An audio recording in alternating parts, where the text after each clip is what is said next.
Hey, if you like to shop on Amazon like most everybody, you can help Southgate Media Group out by going to southgatemediagroup.com and look at the top. There's an Amazon link. You can click that, log into your account, and a portion of everything you buy will help support the podcast of Southgate Media. So it's cheap, it's easy, and you're just doing the same thing that you would do anyways. This is Dan Jurgens, and if you want to have a good time, keep listening to the Krypton Report. It's a bird. It's a plane. It's Superman. Jason J. Lewis, the voice of Superman on Justice League Action. This is Mark Wade, writer of Superman Birthright, and you're listening to the All Things Kryptonian podcast, including Superman and Supergirl. We discuss games, movies, cartoons, TV shows, and comics. Find us on Facebook, Instagram, YouTube, and Twitter.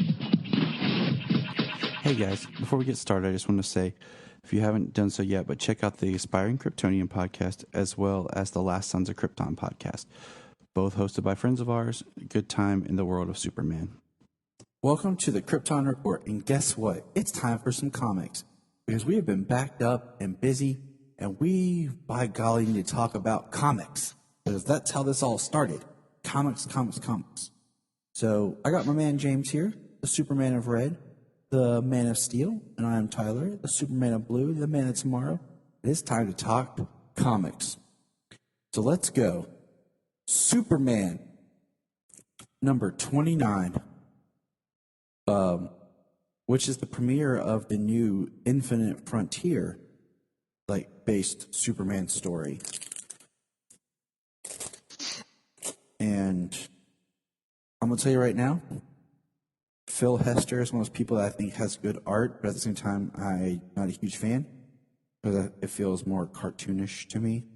I was very disappointed when the Kevin Smith Green Arrow relaunch happened, and he did the inside of the books with different cover artists that were amazing for Quiver.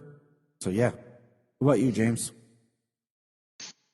I mean, kind of the same, I like the art, but I mean, it's good art, but, I wasn't the biggest fan of it. Yeah.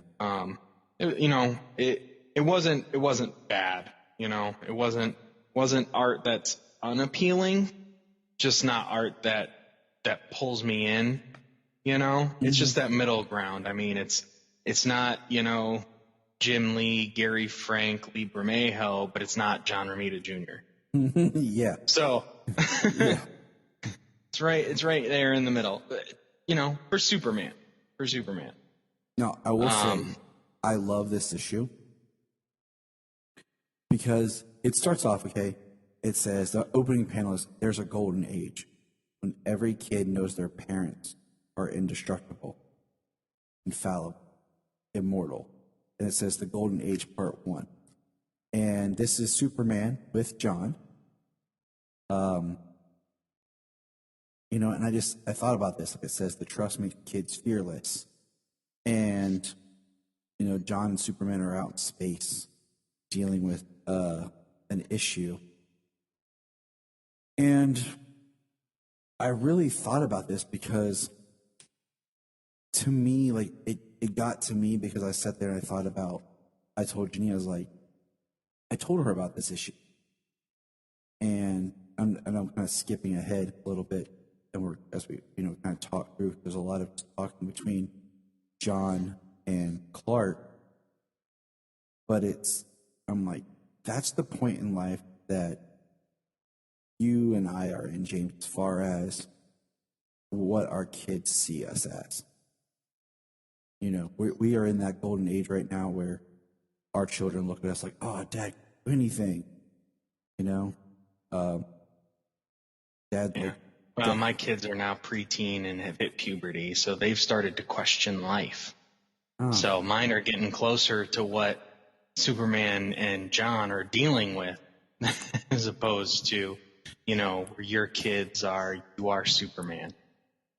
And, and then the other thing to that is when you get older and you really see your parents start to break down.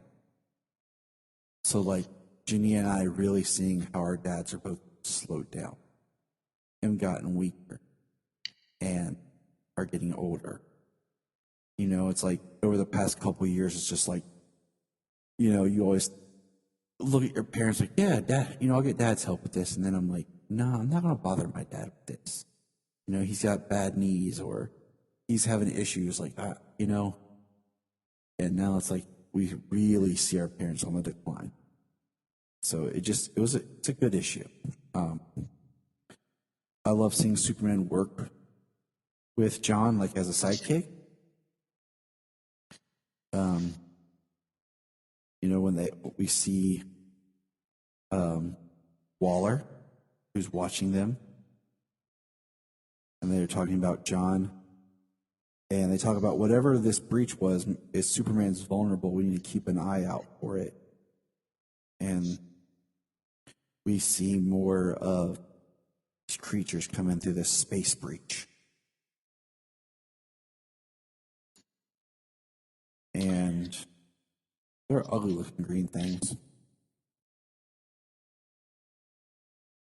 And yeah. I'm trying to they're almost insectoid, but definitely alien-like insectoid. I'm trying to find out where John basically says, like, he has some knowledge that this is where Superman, like, he doesn't say dies, but gets hurt. And he does something where he throws a pine cone at John and he wants to play. And he's talking about, you know, how, like, for Lois and Clark, it's just been the other day, but for John, it seems like it's been years and stuff. And, you know, Clark's just trying to have a moment with his son. Pony ball is what he calls it. And it's just a nice father-son time. And it's right here he says,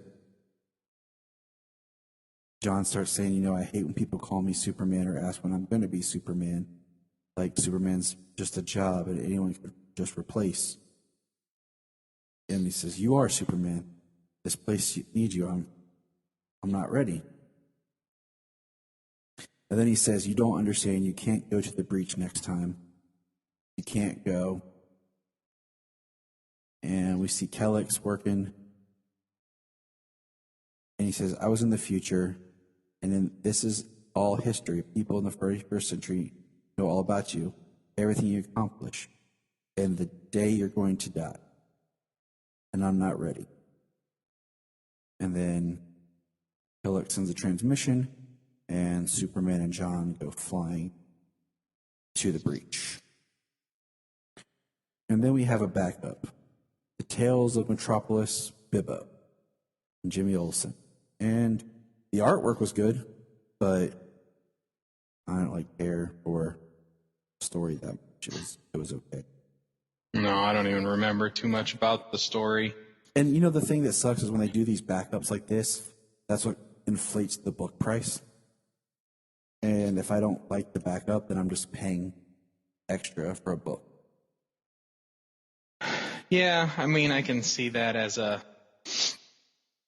an issue here, but you know, they're giving us stories of characters we wouldn't see or characters who wouldn't have their own books. Right. And I mean, that's what I'm saying. Sometimes it can be good and sometimes it can be bad, you know? Yeah, you run the risk. I mean, so I do like the fact of only having to buy, you know, like four or five books a week and, you know, kind of keeping up with the entire universe, as it were, for the time being. Because in the next one, in Superman issue 30, we have another Tales of Metropolis, and it is... Which cover did you get for Superman 29? The regular one. I got the wraparound. Yeah, I just, you know, it's crazy to me because my comic shop guy knows if it's Superman, put it aside, and I'll get it. And I usually like a lot of alternative covers. Usually he'll pull like the alt cover and ask me if I want it, and if I don't, I'll switch it. But he didn't with that one. Just like my Nightwing pull, he forgot to give me issue 78. So I got 79, but I got to track down 78 now. Thanks a lot. Aw, that's rude. But yeah, in issue 30, we have Tales of Metropolis with Ambush Bug. So this one I wasn't really into. But, so... I remember what happened in that one, but it's just one of those crazy, weird stories because that's a crazy, weird character. It's interesting like, it's really interesting, and I just kind of noticed this. Like, I feel like, hold on. Hold on a second here. I feel like yeah. Okay, so I thought that. I could not remember. Backing up, we got to jump back. So now we're going to do Superman in Action Comics 1029, because this is where they did the second part. See, I hate when they do this. So Golden Age Part 2 is actually in Action. And so, well, you say you hate when they do this, but like when you have what we had with Superman in Action before, like the stories never lined up. Yeah. Now it's actually a cohesive story between the books. Well, it's also crazy, like if you just wanted to read Superman, like issue 29 ends on a cliffhanger, then issue 30 starts something new. Right, absolutely. I mean, it is a way to force you to buy more books, but also you get two parts of the story in 1 month as opposed to only one part of the story per month. That's true. I was going to bring that up. So, Action 1029. The day they see the heroes fall. So it opens up, John and Clark are fighting more of these aliens through the breach. Every time I say breach, I immediately think of Pacific Rim. Right. And it's being narrated by John as they're talking. They get onto the space station. They're trying to protect the space station from these monsters. And they're studying the breach, is what they're doing. And you see Superman and Superboy, John, fixing on the inside. Superboy is trying to tell Superman what to do to protect his dad. And, of course, you know, as all of us fathers do, we don't listen. And I love this line because this sounds like some crap I would say. I promise you, John, I'm a long way from done. We've got this, okay? I do say that a lot to my kids. Got this. Ginny even got me a shirt that says, I got this. Then found me a Superman shirt that says, I got this. So, awesome. You know, there's a great panel here where John says, it's a hard day for a kid when they see our limitations, or the Superman talking. Realizing that they're heroes, supposedly people of unparalleled wisdom and strength, who they were sure always knew what to do, were actually just like them all along. We mean well, but make mistakes. We fall short just like our kids do. As much as they love us, we're as human as anyone. I mean, that's strong, especially when your father is Superman. And one of the greatest shot panels on here is when Superman's fighting the alien and he gets hurt and the alien goes to like shoot, I don't know, mouth energy ray at Superman. And you see him kind of falling, but John jumps in the way and takes the blast.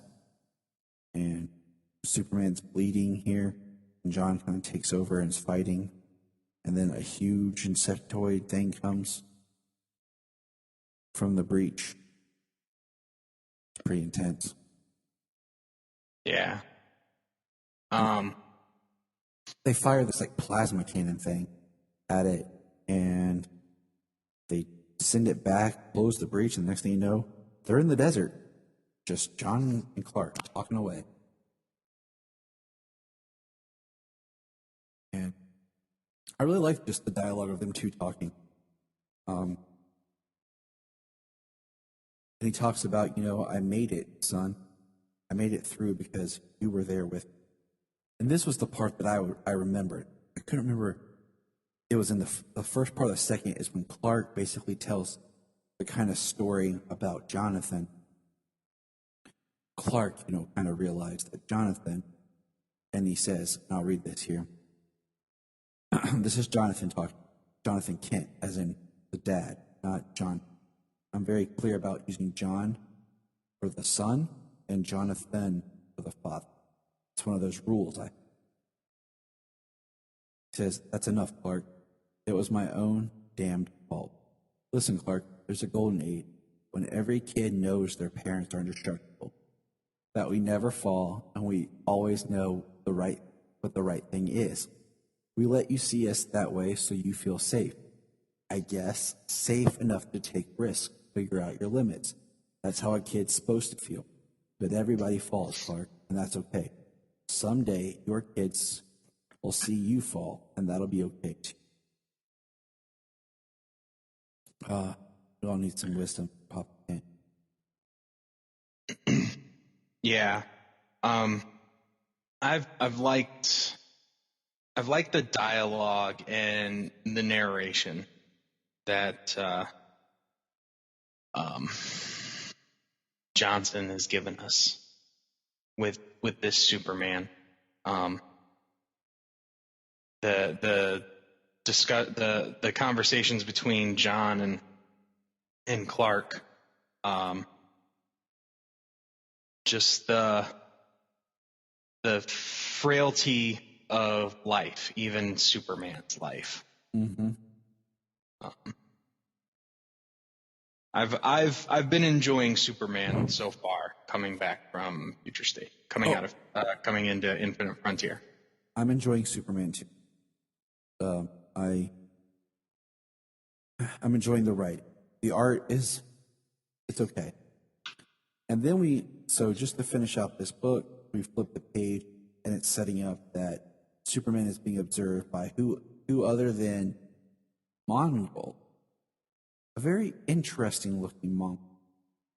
More hearted line. It reminds me of something, but I can't quite put my finger. And he looks smaller and everything. Very interesting. Very interesting. But I don't know if that was something from the New 52 or if it was prior to that, where Mongol is like the father and the son. The Mongol, the son grows up, and once he becomes more powerful, he kills his father and takes over rule. I remember that, but didn't we see Mongol once in Bendis's run right at the beginning when Clark found out that John got aged up? He flew to Mongol and just punched him in the face, because he could take it. Right. Well, that is the thing. Yes, we've seen Mongol. We saw Mongol there, but the Mongol that we get moving forward. Actually, I'm kind of jumping ahead on the books we're going to talk about. That's fine.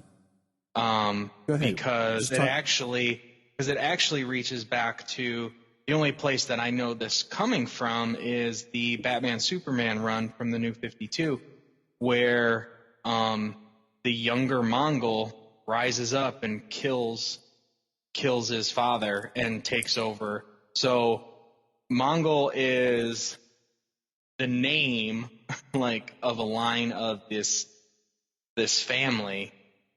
That's cool. But they just, but they share the same survival of the fittest, strength, might equals right kind of thing, Mm-hmm. That's cool though. I mean, yeah. So let's jump in to our next book is Superman 30. And this is, what threw me is this one starts a new, I guess it's going to be just in Superman, because it's called The One Who Fell Part 1. And it opens up with Clark, Lois, and John playing mini golf. And it's kind of cool, just seeing them be a family. And John gets up. He scores. It opens with Superman saying, "It began on a perfect day. No work at the planet, no threats that needed my attention. And I can't remember ever seeing you and your mom laugh so much." And it's nice little family bonding time, which I miss because I really like that. Back in the early Rebirth. I was going to say that was Tomasi's run, wasn't it? Yep, Tomasi and Jurgens, because I liked it in the Lois and Clark. So Superman hears someone say, "Superman, please come back. It's not the end." He moves. His super hearing. I love in the comics how they do his super hearing, and I wish they would do this more in like live action, where his hearing is tuned to certain people and certain sounds. And John says, "Hurry, we should hurry then." And Superman's kind of like, and okay. And he says, "Today was perfect" to Lois, and she says, "It'll still be perfect when you get back." It's a good woman. And here they go, flying in the vacuum of space. We get little shots at the bottom, which is nice, of like him talking about John. You see John as a kid with a, looks like a sheet or towel wrapped around his neck to do as kids, because we couldn't just run to the store and buy a cape. Solomon, I know you're in bed, but right. How many times I've told him the story of, in my day, son, I wore a red ski mask to be Spider-Man. Couldn't just walk into Walmart and grab a nice mask off the shelf. Right. Yeah, this picture of John looks just like Clark from Man of Steel. Oh, it totally White does. T-shirt, jeans, red towel as a cape. It totally does. And we're kind of intercutting with them flying into space. Shows Superman, Clark reading John, falling asleep on him. And they're flying in. How do you feel about like this, of Superman flying out into space and going to different planets and stuff? Like, just flying. Like, how do you feel about that as a Superman fan? I mean,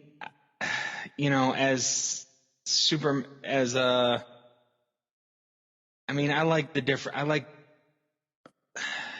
the different versions. Servicing the story of him flying through space. It fits with the current continuity that we had prior with Bendis, where he flew to other solar systems and things like that. I do like when Superman can't like fly beyond Earth's solar system without help.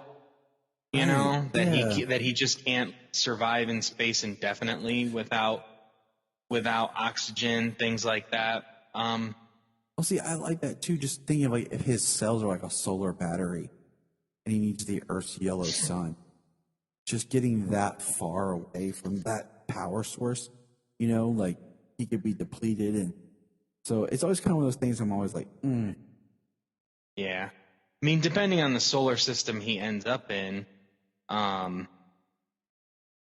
he could be powered by the solar radiation. We got the orange sun that paralyzed him. The blue star in Supergirl, which took away Kryptonian powers. Yeah, so because it didn't burn as hot as a yellow sun. It's just one of those things where I'm just kind of like, Is that it, or is it? I forget. They change. That's another thing. There's been changes in what certain colors of kryptonite do, depending if it's the comic version or the TV version. It's confusing. So they arrive on the planet Thakrum. And Superman says it was his Quarth Odanium, and basically, they attack Superman. They're not sure who he is. The locals do, and then that was the only tough part about reading the alien names here, because they were long and they kept the full name every time they said it. Like it wasn't like a first name kind of a thing. It's Superman finds his friend Fowler Ordnum and introduces his son. And we learn that Quarth is dead. They talk about the event with this giant. They have like a statue of him, and this Quarth and Kal-El. They drove this beast back under the ground. They slew it. And, they're telling him the story, John. And Clark's being humble and saying that Valdor helped more in the events than he did. But of course, Superman, he's got to go off and investigate. Something's going on. They fly down to where this thing was supposed to be and drove back to prison. They find the communicator. I think it was supposed to be dead, not imprisoned. They thought that they call it shadow keep. Yeah. Yeah. Shadow breed, whatever. They thought it was dead because it's like a parasite spreading, controlling controlling everybody it comes into contact with. And they see the communicator, they see it. There's something else over here, John says. What does that look like to you? And then Superman takes off, says, John, come on. He says, Dad. Then we see that the black entity or whatever is basically possessing, controlling Valdor. His eyes are all black. This is where we get the ambush bug, which I started to read and realized I couldn't do it. I put it down. Yeah. But, I mean, it's kind of cool that the backup stories are related. They're not just. I wouldn't mind if it was like Bibbo and Jimmy Olsen was cool, just but the story was okay, but the characters were fine. So now, did you read Action 1030 yet? I did.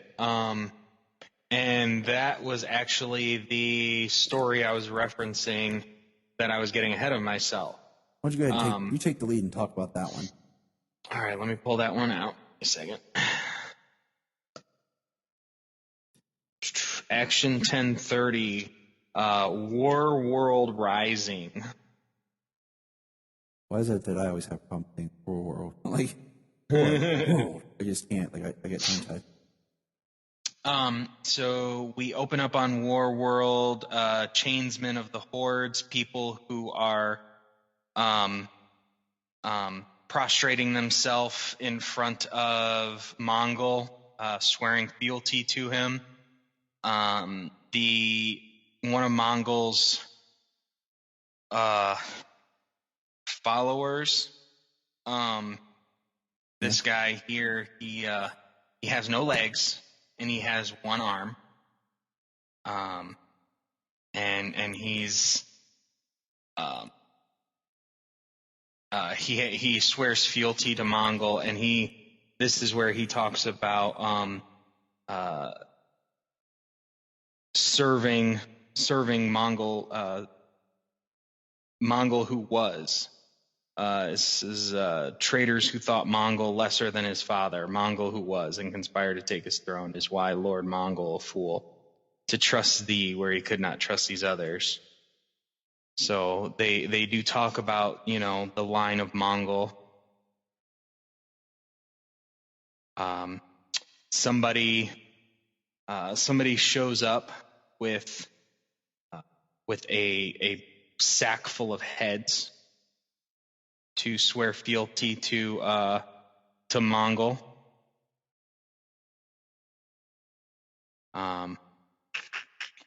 Then we go back to Earth, and Superman is he's flying through.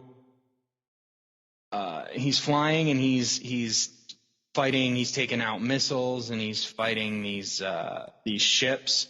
But he's talking to Bruce, so he's testing, is what he's doing. Destroying these things. Says that's it. That's time recorded. Come on back in, and the Atom, which, I mean, they didn't draw him like an Asian person, so I don't feel that he is Ryan Choi. Feel that he might be Palmer. Okay, yeah, it does say it's fine, Ray. So it is Ray Palmer, the Atom, with Batman. They're running tests on Superman. How did that feel? Were you giving it everything short of actual life and death? Yes. How are the numbers? Bruce, not what we hoped for. Your energy output increased while your speed and levels of force diminished slightly. We're also seeing slight cellular decay. Ray says we should do these tests bi-monthly. I think your powers might just be fluctuating with ordinary solar cycles. Batman disagrees. He believes that his cellular decay is consistent with some radiation poisoning that came from the creatures from the breach.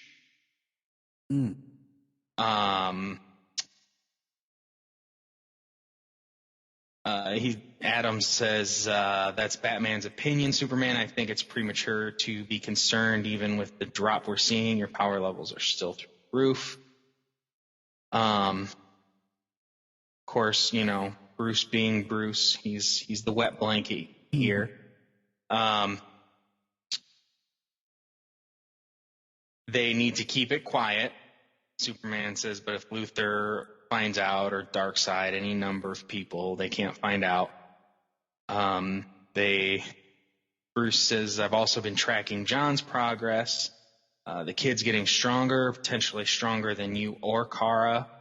If I were you and I saw these numbers, I think you should consider talking to John about the League. Then we jump to John and Robin talking, eating some food. It's funny because they're actually eating some food, and John is it's kind of like a pajimmy roll. It's something from the future. Robin says you're eating it wrong, and he says this is how they eat it in the future, and he's like, well, here you're eating it wrong. Yeah. John is discussing his problems, the stories from the future that he discussed with Superman, how, there was a time when all records were lost. So 20th century records are a bit fuzzy.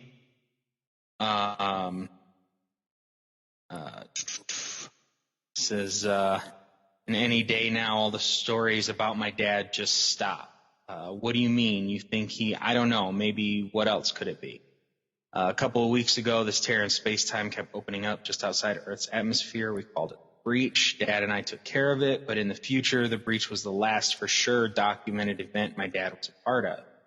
After that, a ton of conflicting information. One news report said Dad got killed in the breach. Another one talked about this big alien armada attacking Atlantis.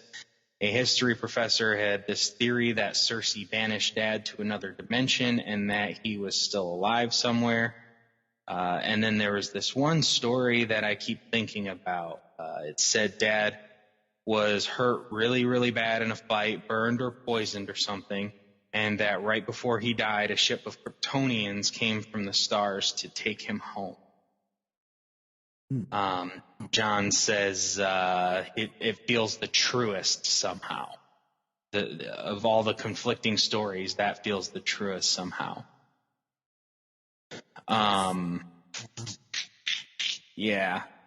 So then Robin says, John says, you sure you don't want to talk about stuff with your dad? Because right now we kind of know, I don't know how much you've been following, but Damian has split from Bruce, and he's kind of on his own. Actually, last thing I read, I didn't read the Robin book, but the last thing I read, he was trying to take up his role as the heir of the demon. So that's kind of where he was last time I saw him. Superman and Lois are actually in the Library of Kandor. They're projecting themselves into the bottled city of Kandor, where there are no more Kryptonians. They were killed from Rogol Zar. Yeah, that's right. Cool. So Kandor still exists, but there's nobody left. Oh, or right. And then a alien armada.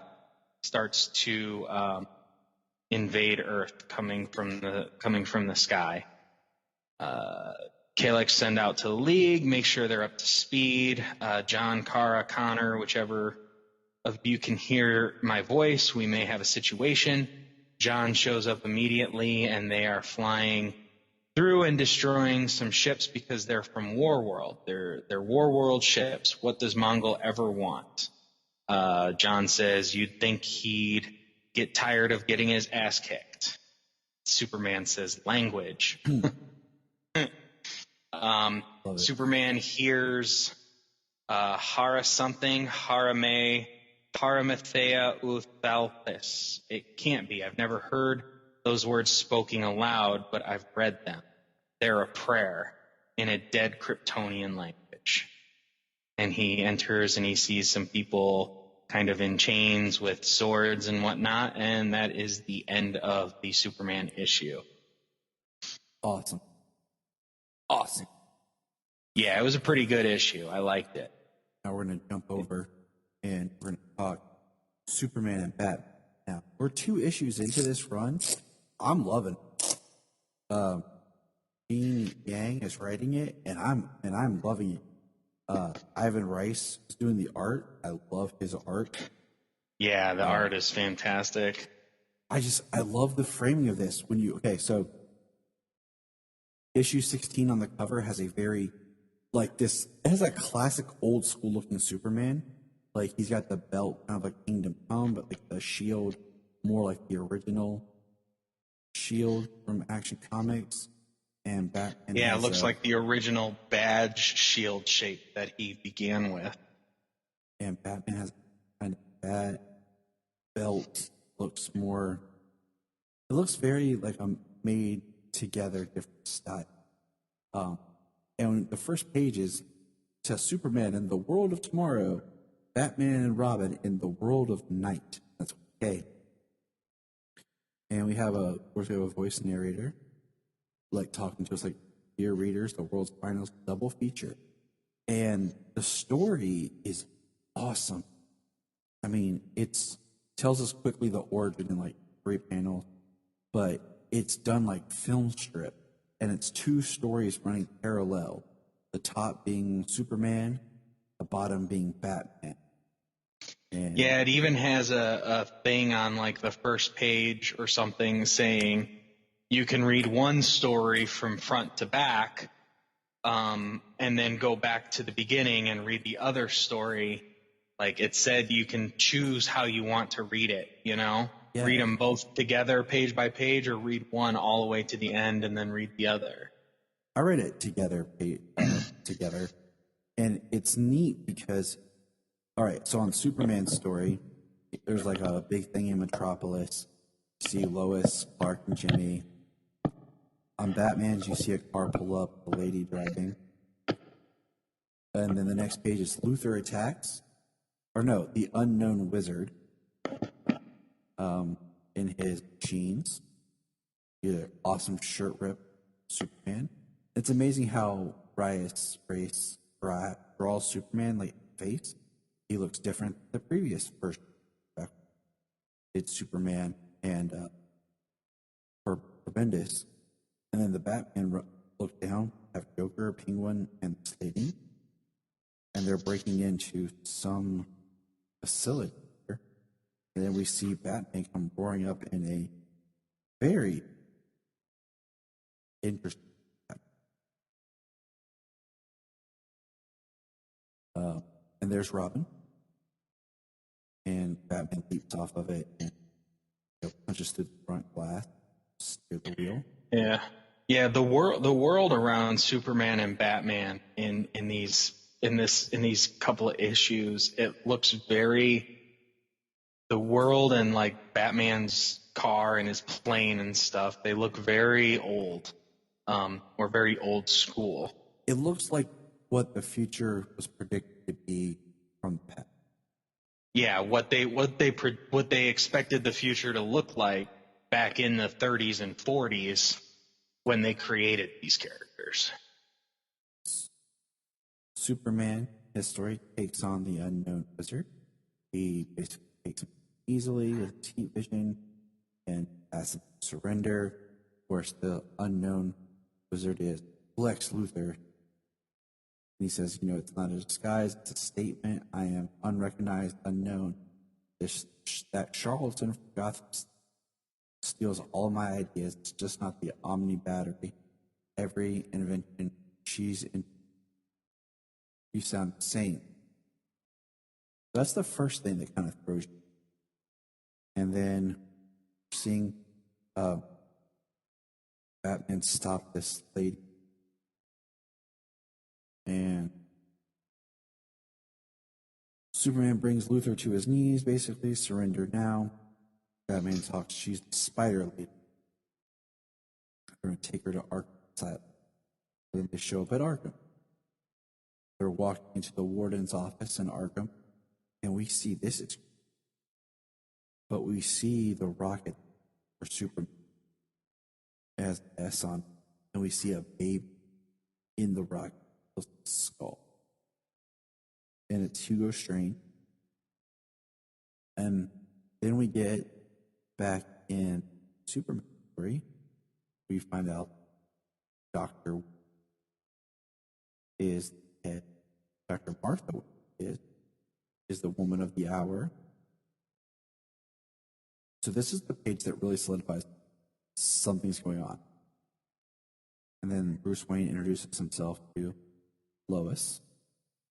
Talks about him in the gossip column. And we get to meet Alfred, head of security, with Martha. So immediately we know something is up.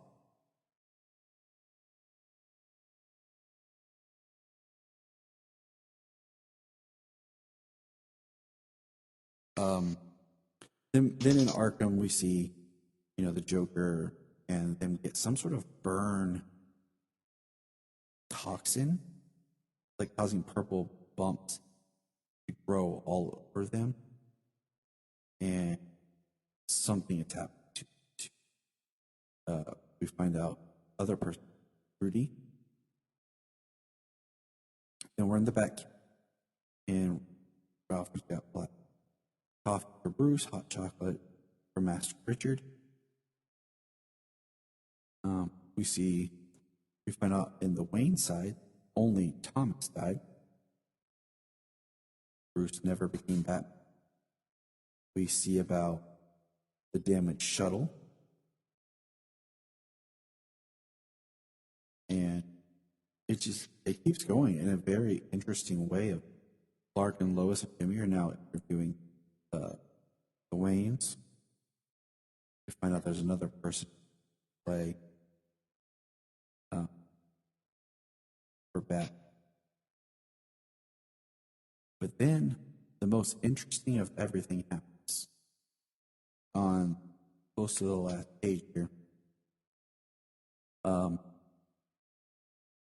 We see Alfred come out of the shadows, turn a belt, starts to turn into Bane.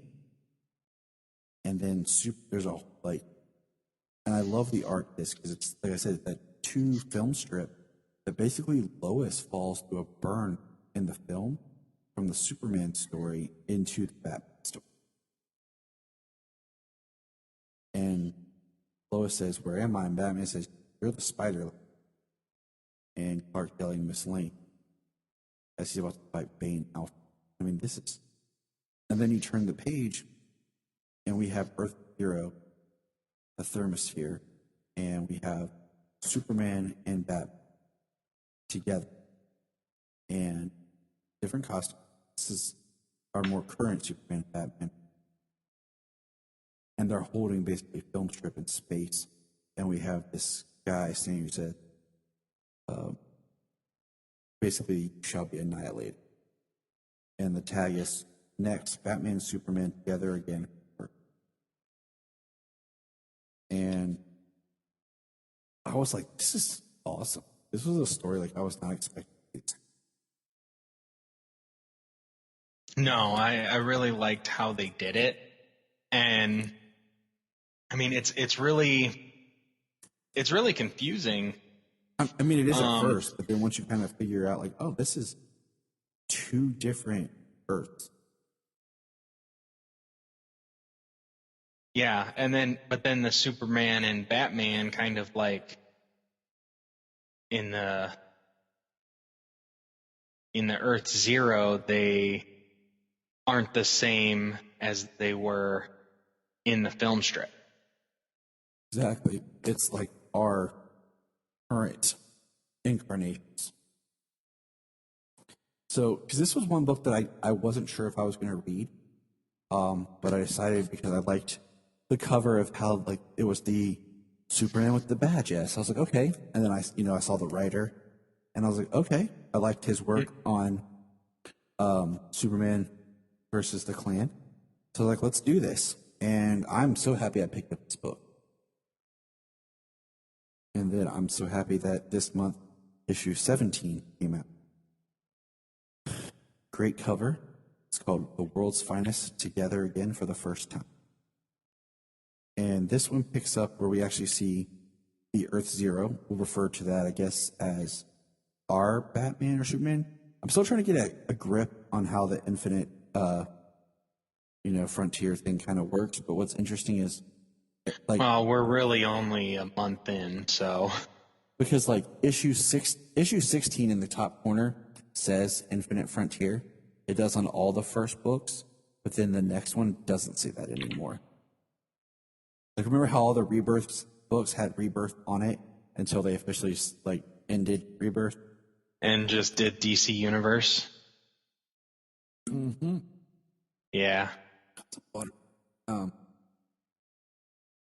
So Earth Zero and Batman are fighting basically through film strip, talking, and this robot up yelling at them, calls amateurs. He says, if you two amateurs can't squeeze out a drop of authentic emotion, you'll have to squeeze it out for you. And then it kind of cuts back to seeing the Superman that we were introduced last issue. Bad Superman dropping through his film into other world. And for Lois. And he's very like, what's going on? What is it? He says, it's cold. I recognize it. It's familiar. As soon as I'm outside, I recognize the terrain. This is where my solid should be. See, here's some distance. He's flying. See the bat plane that actually had a front propeller on with like side fire. So I don't want to say steampunk. It's really not, but very like neo. That's even a thing. Not I just made it up. Yeah, I mean it's something you would see probably from like a noir science fiction story like this. Yeah. Especially with a propeller on the front of the airplane. And then the wings and the they're all. Good. So like what? This is like an updated '66 Batman kind of looking thing. Yeah. And then Robin, of course, it has the shape of like the bat wing and stuff like that, but it's not as actually cheap as it looked in '66. I love that Robin's chatting up Lois, and he says, "Batman incoming. It's too fast to be a bird. A plane, maybe." Lois says, "Nope." And then it's a nice, like, looking Superman. That's super. Holy, Super is right. The guy is flying. He's gaining on us. And she realizes they've never heard of Superman. And he says, it must be one of those goons. Robin, take out his jetpack, your disruptor. You got it, Batman. Apparently he doesn't use a jetpack. And she's like, Lois is talking to Superman, and Robin says, he can hear you from in here. And Batman's like, super hearing, use death charge. Which is pretty cool. Like, he figured it out. But also, I love when we have enraged Superman and a Batman who has no idea what he's doing. Even though he's trying to neutralize him. And Lois says, he's not a threat, a friend. And we see Superman actually take out the actual wound and actually is protected. So our next page kind of makes me chuckle because it's Superman talking about how he wants to hold Lois's hand, but he's holding back, and they're blindfolded going to the Batcave. It's just funny because Superman doesn't need a blindfold, but really. And Robin's like, welcome to the Batcave. And Lois is like, is that a trig textbook? So, pretty neat. Batman tells them the story of the Daily Planet exploding and everyone dying. That there's no record of Clark Kent, Superman, but Lois Lane died. And he says, I believe you two are from a different reality, a copy of our world that's been altered. And of course, how are you so sure that our world is the copy? Everybody's Earth is. Right. Well, we get confused on the Flash, because technically everyone's like, I'm Earth 1. And we find out that Lois looks just like the Spider. And they have a theory that Lois survived. She is the Spider Lady. I like that Superman's like, they're going through Metropolis and how beat up and rough it is. We see Gibbo, the drunk. Superman saying, I barely recognize the skyline. Go to where the old Daily Planet was. And then out comes Hugo Strange, the Joker, Penguin, and Parasite. And Penguin is like massive and looks more like a real penguin. And Joker has a mouth like mutated. He has one on his stomach, one on his shoulder, one on his hand. They're all laughing. It's pretty. Lois confronts the Spider-Woman, Spider Lady. Batman and Robin battle freaks of their villains, ejector seats. And then they talk about basically the idea that when something's been altered or changed, there's like where things have been edited out of reality, it's the thinnest at these points. And thus why they were able to make a portal that caused it to fall through. So Superman tries to like burn and make a portal, and then Strange has some kryptonite. And this burn mark portal opens. They're all running through it. Spider Lady says, go, I'll cover you. And then we get this very awesome the Superman and Batman jump in. We see this robot that we were introduced earlier, on himself, the archivist, basically reach into this film and take out the kryptonite ring that Hugo Strange had. Now he has it as he turns to fight our current Batman.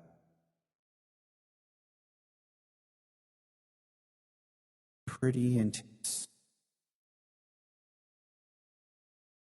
So I highly recommend this book to anyone. Please go. Yeah, it was kind of crazy. The scientist on Batman's Earth was Lex Luthor. Yeah, it's a very awesome twisted tale. So what other books have you been reading, James? Any other individual books that we haven't covered? I got one, but what have you been reading that I haven't? Superman. I mean, I read Justice League 59 and 60. Where is Justice League 60? I read the first Justice League of like the new. I mean, it's Bendis, obviously, right? We know what that means. It's the story is taking its time to unfold two issues in, and the story isn't really progressed too much. We're still at the state in Justice League where the team is coming together and they're just beginning to figure out what the mission is going to be. It's been going to take forever. Yeah, but that makes sense on an ensemble book. Yep. That makes sense on an ensemble book like Justice League. Maybe that's why, from what I've heard, his Avengers titles were really good over there at Marvel. I've never read them, but I hear good things. But that's kind of how issue 59 and 60 is. In 60, the same guy Brutus shows up, but this time he shows up on Themyscira, where that's how we get Hippolyta to be on the team, because we know in this lineup of Justice League, Wonder Woman is it's not Wonder Woman, it's Queen Hippolyta. I do like how in this book they're talking about, like, Superman is standing up for Black Adam. You kind of see something different in him, because is it from Infinite Frontier or is it from this Justice League? It might be from the beginning of Justice League 59, where Black Adam actually comes from the distant future. So he's a different Black Adam with a lot more experience in the world, as it were, from the 21st century on. Whereas the world he grew up in, the way he viewed the world was much different. But having another millennia's worth of experiences in a world with these heroes, he's a different person. Superman can kind of see it in his eyes. He's a different person, and Superman is standing up for him. And I love it where the League, especially Oliver, is talking about, like, he basically makes Supermaning a verb. He tells him that he's Supermaning, and that he's, you just go with it because he's Superman, because what he says is has an impact and it means something. So there's some interesting and decent things in these last two issues, but like I said, the story hasn't progressed in a whole lot. In the end of 60, they are going to Naomi's home world. They believe Brutus came from her home world, or at least he was given the coordinates to where Naomi is on Earth, whatever, 1'0, whatever we're going to call it. Brutus was, like, given those coordinates to that Earth by the super being who showed up in Naomi, who destroyed her Earth in the War of the Superpowers on her Earth. And they get on a updated cosmic treadmill, and the Flash runs them all through the multiverse into Naomi's Earth. And I believe when they show up there, they're separated. They arrive separated, not together. Wow, that's awesome. Or at least Naomi is separated from at the end of the book. Well, the one I want to mention real quick here, we'll kind of wrap things up, is the anthology book Truth and Justice. If issue 2, like, I didn't realize it was an anthology book at first, because I just saw issue 2. I saw a post about how great Easton had written, and I was like, oh man, I gotta check this out. And then when I went to get part 1, I realized it was a completely different character. But issue 2 is I don't want to go page by page and discuss it, but I just want to say it is a great Clark Kent Superman tale that tackles real world issues. And I like how it's written from more of Clark Kent doing his investigative reporting and how he uses Superman to help him with that. And it's basically about freeing a framed black man for murder, and how Superman is standing up even when there are people with kryptonite, and how criminals doing things. And I can't express enough for everyone to check out this issue. And it's a very strong, and it's very much to the core of what is great about Superman and what is great about Clark Kent as a character that sometimes gets lost in. And it's Brandon Easton was the writer, and the issue is actually called The Revolving Door, and it's Truth and Justice #2. Great cover. Great cover. Isn't that the one where he's like isn't that the new cover where he's got, he's like real muscular, but he's also like wrapped in kryptonite chains or something? And handcuffs. Kryptonite chains and handcuffs. Yep. Yeah. I highly recommend it. Awesome. That's cool. I'm not going to go into like what's going on in Suicide Squad. I'm reading it because we have Connor, part of the Suicide Squad. The last two issues they broke into Arkham Asylum, and the Joker gas attack that killed everybody in Arkham Asylum it happens at the same time, so it puts a lot of pressure on them. But they're in Arkham to break out Talon. Cool. What's his name? Cobb? Is it William Cobb? Yes, like William original? Cobb. Yeah, like they're there to. Grandfather. Right, yeah. They're there to break him out. The reason that I don't know how it happened, obviously there's like some sort of kryptonite implant in him, which in Connor, which is kind of how Waller keeps him under control.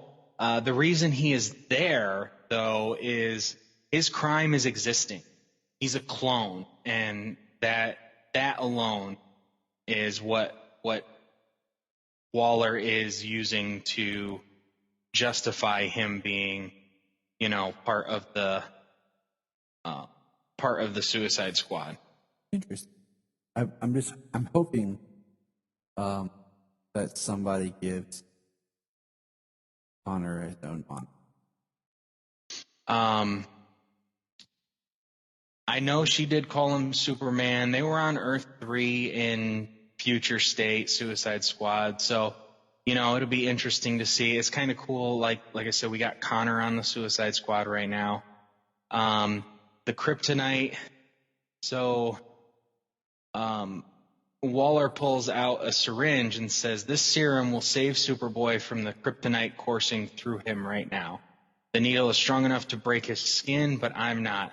So this super strong chick has to Uma Thurma him in the chest with the needle, and it wakes him up.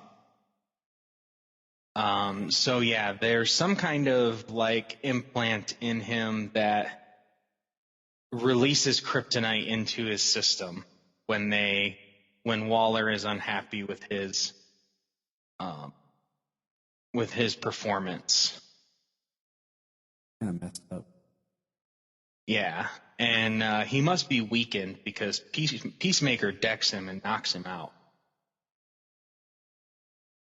Yes, Peacemaker. Peacemaker is a big part of Suicide Squad in the book, which what I need to read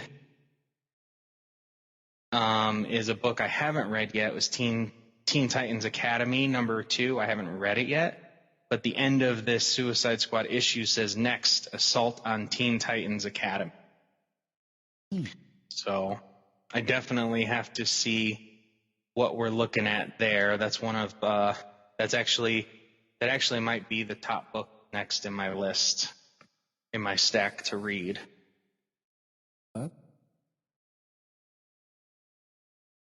I like. Yeah, it's pretty good. I'm enjoying it. I'm glad to see Connor has a place. There's a place for Connor right now in the books. I read Green Lantern #1, which was good. It was all right. I'm gonna check out Green Lantern #2. Another 2 books. Wonder Woman's really good. I like her being in Valhalla, interacting with the Norse gods. That's pretty interesting. It's different. I bought Tom Taylor's Batman the Detective and, of course, his Nightwing book. And 78 made me cry, and 79 is in my stack coming up of like the next 5 books I've got to read. 78 made me cry, dude. I told you and Brian that. Damn, man. Of course, Tom Taylor, first issue he comes out with freaking for Nightwing makes you cry. Like, he's a fantastic writer. He's a fantastic author, which I am so excited to see him taking on John. I really loved what he did with John in Deceased, especially Dead Planet. Him and Damian were the Superman and Batman 5 years after the world had ended. I mean, I loved what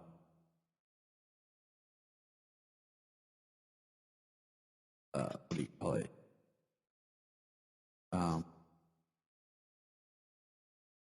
Tom Taylor, when I first read him, was when he did the first Injustice. And just reading that first issue of Injustice and being like, wow. This is amazing. Yeah, he's done so great. Just from what I've heard, I think it's Amazing Spider-Man. Can't be positive. Tom Taylor has written a Spider-Man book in just the last couple of years. And from what I've heard, extremely high recommend too on those. And I'd like to check those out too, just because it's Tom Taylor. Yeah, he's one of those that we hear he's writing. Yeah, absolutely.